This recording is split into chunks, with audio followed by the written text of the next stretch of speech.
مسافر جراو باندې جائز مطلقاً برابر خبر ده کته په سفر کې وي برابر خبر ده کته په حضر کې وي شرط مخ پکې نشته چې دا په تور مثال اعلان د خانه سرمن به یو دا به خو پر جوخته نه کیږي او په دې کې به مزل کیږي او دا به وبنه کش کې او دا هر هغه شی چې راستاره د خپل نتایجي یا په اور کې ته بازار کې دکاندار له وایي چې مال جرا براکړه هغه راکا واغه تعالی درکړه اوس په دې باندې مسجد جائز ده. یو مرګري سوال کړی دی هغه دا چې دا موجوده کوم جرا به دي آیا په دې باندې مسکیږي یا نه. د دې متعلق د علماء وړي وګت بحثونه دي خو لیکن مخکې دې نه چې موږ او تاسو هغه مسله ذکر کو دومره وګورئ په مقدمه کې چې قران کې الله عزوجل فرمایي الله اراده لري بكم اليسر پتاسو باندې د اسانتیا او ولا يريد اراده لري بكم العسر پتاسو باندې د تکلیف څه معنا. امت مسلمه چې په هغه باندې حرج نشته نو چې څومره دوی له اسانتیا ملويږي د قران او سنت د قانون لاندې الله عزوجل ورته اسباب برابرای. دویم بخاری کې روایت دی دغه حاصل بدایي رسول الله صلی الله علیه وسلم فرمایي وڅ وجه راشي بعض خلکو له هغه شرطونه لګي نه په کتاب کې شته نو کم یو شرط چې د الله په کتاب کې نه هغه باطل له برباد دی غل شریږي. وسرش کم انسانان چې مسبه د جراو باندې کوي په دې کې دوه قول علماء لیکلي دي. یو قول علماء دار چې مسبه د جراو باندې جائز مطلقاً برابر خبر ده کته په سفر کې وي برابر خبر ده کته په حضر کې وي شرط مرګ پکې نشته چې دا په تور مثال اعلان د خانه سرمن به یو دا به خو پر جوخته نه کیږي او په دې کې به مزل کیږي او دا به وبنه کش کې او دا هر هغه شی چې راستاره د خپل نتایجي یا په اور کې ته بازار کې دکاندار له وایي چې مال جرا براکړه هغه راکا واغه تعالی درکړه اوس په دې باندې مسجد جائز ده. یعنی خلکو لپاره ډېر دلیل خو لیکن یو څو مشمنه خروازان سره یا ساته. اول مسند احمد کې روایت دی 5 جلد 200 ابو داود کې دغه روایت راغلی دی مستدرک د حاکم په اول جلد 109 شپته کې او به ویل چې دا حدیث صحیح دی په شرط د مسلم. امام زاهد رحمه الله په هغه کې مسره توافق کړي نو انتم دا خبره ده چې رسول الله صلی الله علیه وسلم دوی له امر کو چې دوی مسوږي په هغه لته په هغه ټوټو باندې چې صحابه کرامو د خپل خپلونه تو کړی دي. د دې حدیث کوم رجال چې عبد الله ابن احمد یعنی د امام احمد څخه زوی دی ټول علماء په دې باندې اتفاق کړي چې هغه ثقه دی.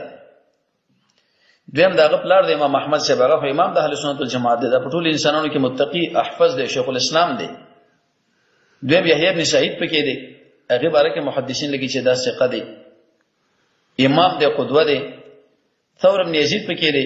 محدثین دا باره کې دا خبره ذکر کوي چې ثقه ثبت هغه به ثقه دی. او پنځم راشد ابن سعد په نامه باندې وروي د امام بخاری شه په تاریخ کبیر کې ذکر کړی دی اول جلد 255 نمبر صفحه باندې او به جرح په نظر کړی. قاعده دا ده چې کله امام بخاری رحمۃ اللہ علیہ وروي ذکر کړي او ټک ته ونه باشي نو محدثین دا خبر ذکر کوي چې هغه قوی راوي. دې وجنه د امام بخاری شه د روایت مبارک دا خبره ده چې هغه د پول نتیر شي. توثیق علماء دغه ذکر کړی دی ابن معین او د قشند ابو حاتم نه ابن حجر شه دا خبر ذکر کړي چې سړی ثقه خو لیکن ډیر ارسال وکړو. په دې باندې بعض خلک اعتراض کوي هغه دا چې حدیث کې انقطاع ده د راشد او صوبان په دې مابین کې لکه څنګه امام احمد صاحب دا خبره ذکر کړې ده چې دا دواړه راوین دي خو لیکن دیو بل نه اوریدل لري کړي. جواب دار چې امام بخاری رحمۃ اللہ علیہ کړي وراوی ذکر کړي او په هغه وخت کې اٹک ور باندې ونی کې دا دلیل دغه د صحت دي. دویم د امام مسلم رحمۃ اللہ علیہ په مقدمه کې بتا شو ویلي چې کله حدیث ذکر کړي شي معان په هغه کې امکان د لقاء دا ضروری دي نو حدیث کې اذ عیب نشته.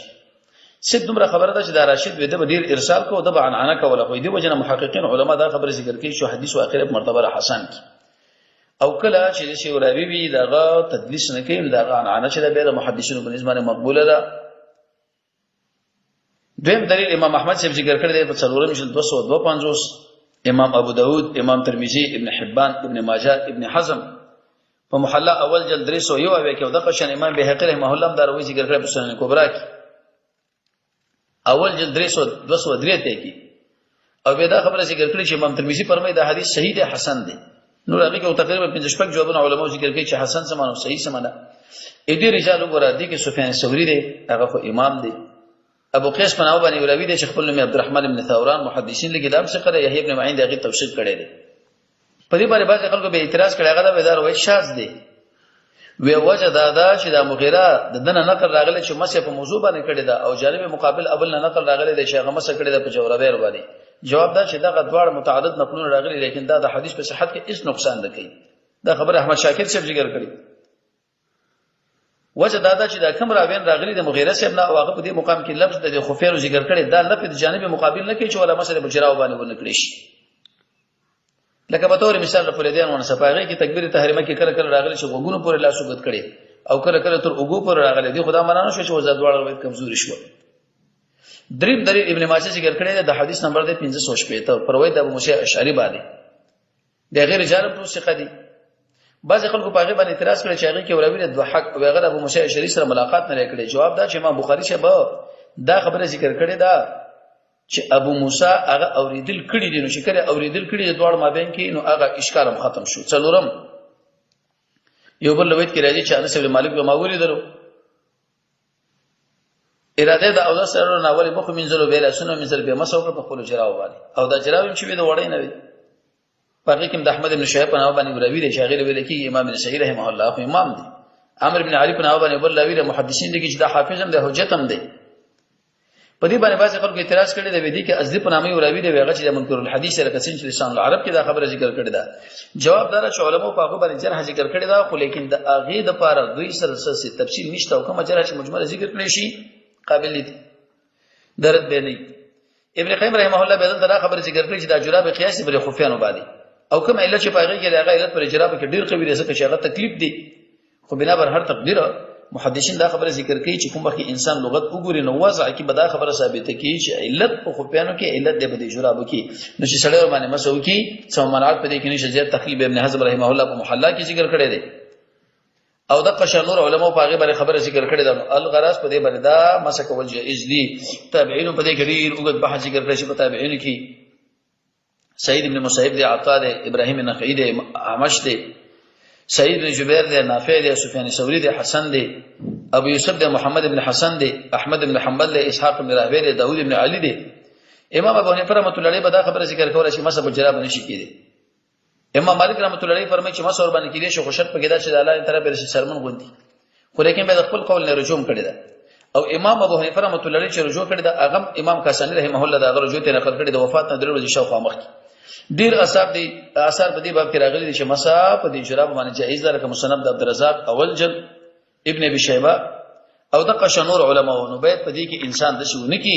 چې هغه د افراط او تفرید نه کار والی په دې طریقه باندې کچا ور باندې مسا وکړه سړی ور باندې بیرت کې چې ورته څنګه او تعالی اولی وکړه دا خو نه کیږي زما دماغ نه مانی حتی کړی ولی نه. شیخ الاسلام ابن تیمیه رحمه الله مجموعه کې دا خبره ذکر کړې په 20 جلد کې او امام کاسانی رحمه الله فرمایي چې امام ابو حنیفه رحمۃ اللہ علیہ په خپل قول رجوع کړی دا او د قشا احمد شاکر دم دا خبره ذکر کړی دا امام البانی رحمه الله دم دا خبره ذکر کړی بدایت المجتهد ورم دا خبره ذکر کړی دا نو کچیر د چا مسه په جراو باندې